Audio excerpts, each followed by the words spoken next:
কাউকে দেখানোর জন্য আপনি আপনার নিজের কমফোর্ট জোন কখনোই নষ্ট করবেন না। কথাটা কেন বলছি, তাহলে পুরো ভিডিওটা দেখুন। আপনার কাছে যদি মুরগির ঝোল আর সাদা ভাত বেশি ভালো লাগে, আপনি সেটাই খান। কাউকে দেখানোর জন্য বা কারো চোখে স্মার্ট সাজার জন্য চাইনিজ অর্ডার করার কোনো দরকার নেই।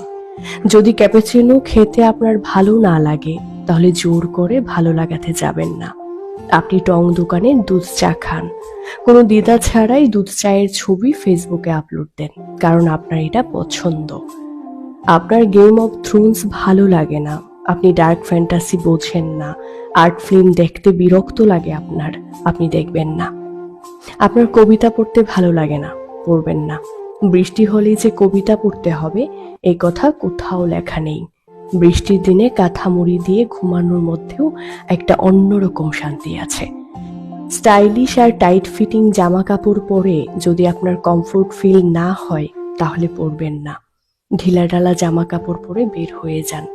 সবাই স্টাইলিশ জামা কাপড় পরলে আপনাকেও যে পরতে হবে তার কোনো কথা নেই। যারা আপনার ভেতরটা না দেখে গায়ের কাপড় দিয়ে আপনাকে বিচার করে, তাদের সাথে মেলামেশা না করাই ভালো। অন্যের চোখে নিজেকে ডেশিং প্রমাণ করার জন্য নিজের উপর কোনো কিছু চাপিয়ে দেবেন না। ক্যাপাচিনো পছন্দ না করলে যে সার্কেলে আপনার ইজ্জত থাকে না, game of Thrones, dark fantasy, BTS না দেখলে যে সার্কেলে আপনি খেদ বলে পরিচিত হন, ট্রেন্ডি স্টাইলে না চললে যে সার্কেল আপনাকে আতেল উপাধি দেয়, ওইটা টক্সিক সার্কেল।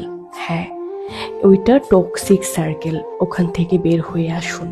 যারা আপনাকে আপনার মতো করে গ্রহণ করতে পারে না, তাদের কাছে গ্রহণযোগ্য হওয়ার চেয়ে একা থাকাই ভালো।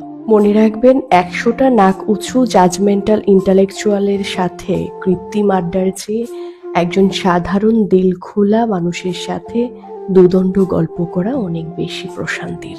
এই যে বললাম, আপনি অন্য কারোর জন্য নিজের কমফোর্ট জোন কখনোই নষ্ট করবেন না।